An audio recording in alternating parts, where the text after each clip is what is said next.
So far, I mentioned communication. I've mentioned organization. I would say another big challenge that I had when I started, and I still have this challenge to this day, and it's remembering names. What's up, everybody? I'm Austin, a wireless coordinator and intercoms programmer who's toured 6 of the 7 continents, working with some of the biggest artists in the world. And now I'm going to answer your questions and break down what it really takes to make live shows happen. Let's get it.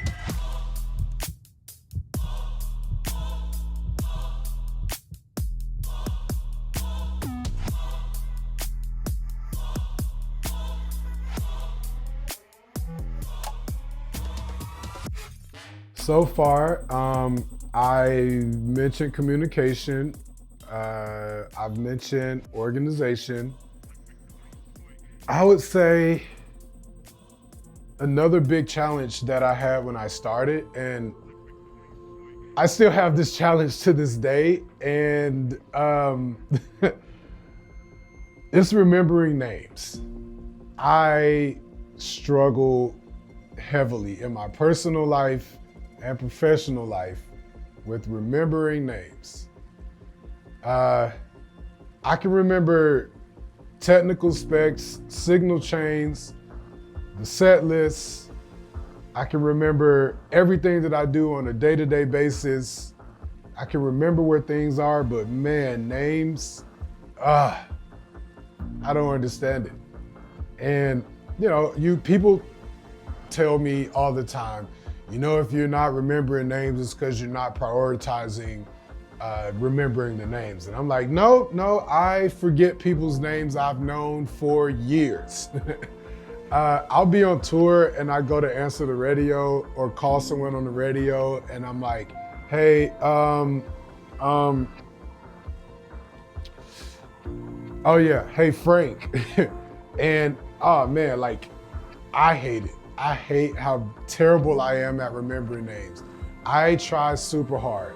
And it really sucks when you're trying to remember your stagehand's names because maybe one stagehand ran off and you're trying to go to their boss, their steward, and say, hey, I haven't seen my stagehand for 30 minutes. And they're like, who did you have? And I'm like, oh. I don't know, man. I don't know. It's even funnier when I'm on a tour, a new tour, and someone that I've worked with previously, I can see their face. I know their face. They walk up to me and they're like, hey, Austin, how you doing? And I'm like, hey, can you ask him what his name is? Because I don't remember. It's something I'm trying to get better at. It's tough. It takes me a while. One of the wonderful things about what I do with communications on tour, handling intercoms, handling all of the wireless and the microphones and the in-ear monitors, is that I have to write these people's names down. And if I'm doing intercoms for a tour, I know who's who in each department. I can see when they grab their intercom pack or they're asking for changes. And a lot of times that helps. That definitely helps a lot. But there's situations where I'm like, what was your name again? I know we've worked together for 3 months, but what was your name? I gotta get better with that. The last thing I'll say is I have to get better at swallowing my pride. That is to say, just because you are right doesn't mean you're right. If my stage manager told me I could run a cable this way, and then he comes back later and says, why did you run this cable this way? I can't go and show him up and tell him like, this is the way you told me to run it. Sometimes you just have to go, look, man, I'm sorry. Let me run this cable properly. It's hard. It's definitely hard. I still struggle with that sometimes, especially doing it for so long and having a set way of doing things or the way you know is right. Sometimes it's hard, but yeah. Sometimes you just gotta be quiet and say yes.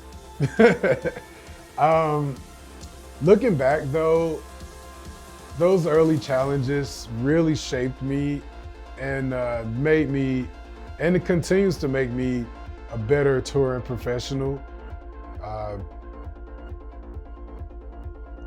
It's something that I value every day, trying to get better at the job, trying to get better at what I'm doing. It's a struggle. It's definitely, you have to be mentally strong.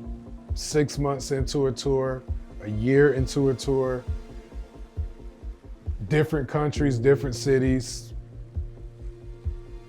You gotta get better. So, you know, if I was gonna give advice to anyone starting out, it's to be honest with yourself. Trust yourself. Don't be afraid to ask questions. Don't be afraid to realize that what you did didn't work. And at the next show, you're gonna try to be better. You're gonna try to be faster. You're gonna try to be more efficient. If you do that every day in your career, you'll be better for it. That's for sure. That's it, folks. If you enjoyed the video, make sure to hit that like button and subscribe for more behind the scenes insights into touring, audio, and wireless coordination. Got questions or topics you want me to cover? Drop them in the comments below. See you on the next one.